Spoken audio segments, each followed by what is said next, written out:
L'énergie est au cœur d'un nouveau partenariat entre l'Afrique et l'Italie. L'Afrique devrait développer son secteur énergétique en se positionnant comme un exportateur de premier plan de produits énergétiques vers l'Europe, avec le plan Mattei du gouvernement italien, dévoilé lors du premier sommet Italie-Afrique, tenu les 28 et 29 janvier 2024 à Rome.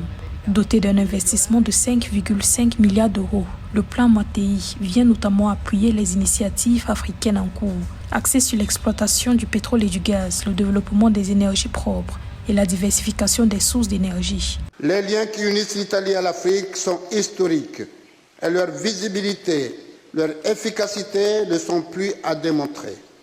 En effet, grâce aux investissements italiens en Afrique, les entreprises italiennes contribuent de manière significative à l'activité économique, la création d'emplois, au développement des infrastructures à travers notre continent. L'Afrique place beaucoup d'espoir dans le cadre de la nouvelle présidence italienne du G7.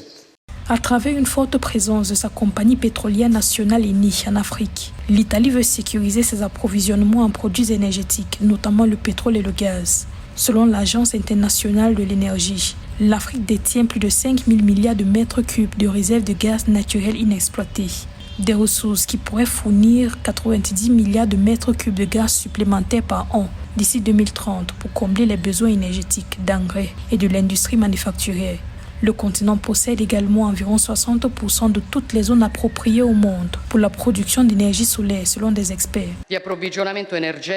Nous voulons libérer l'énergie africaine pour garantir aux jeunes générations un droit qui leur a été refusé jusqu'à présent. Car ici en Europe, nous parlons beaucoup de droit d'émigrer, mais nous parlons rarement de garantir le droit de ne pas être contraint d'émigrer. Outre le développement des énergies, le plan du gouvernement italien prévoit des investissements massifs avec l'Afrique dans les domaines de la santé, de l'éducation, des infrastructures et de l'agro-industrie. Il vise également la réduction des flux migratoires de l'Afrique vers l'Europe, à travers notamment la création d'opportunités d'emploi. Lors du sommet Italie-Afrique, les dirigeants africains ont appelé à des actions concrètes afin d'opérationnaliser ce projet.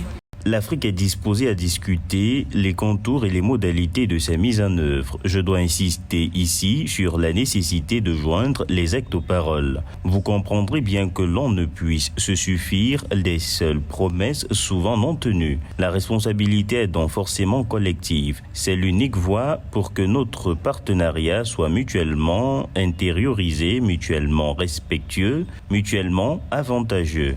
À travers le plan Mattei, l'Italie souhaite redynamiser ses relations avec l'Afrique et cherche à servir de porte d'entrée vers les marchés européens pour les produits pétroliers et gaziers en provenance d'Afrique. Les échanges commerciaux entre l'Afrique et l'Italie sont estimés en moyenne à environ 34 milliards d'euros par an, avec des investissements directs étrangers atteignant 28 milliards d'euros.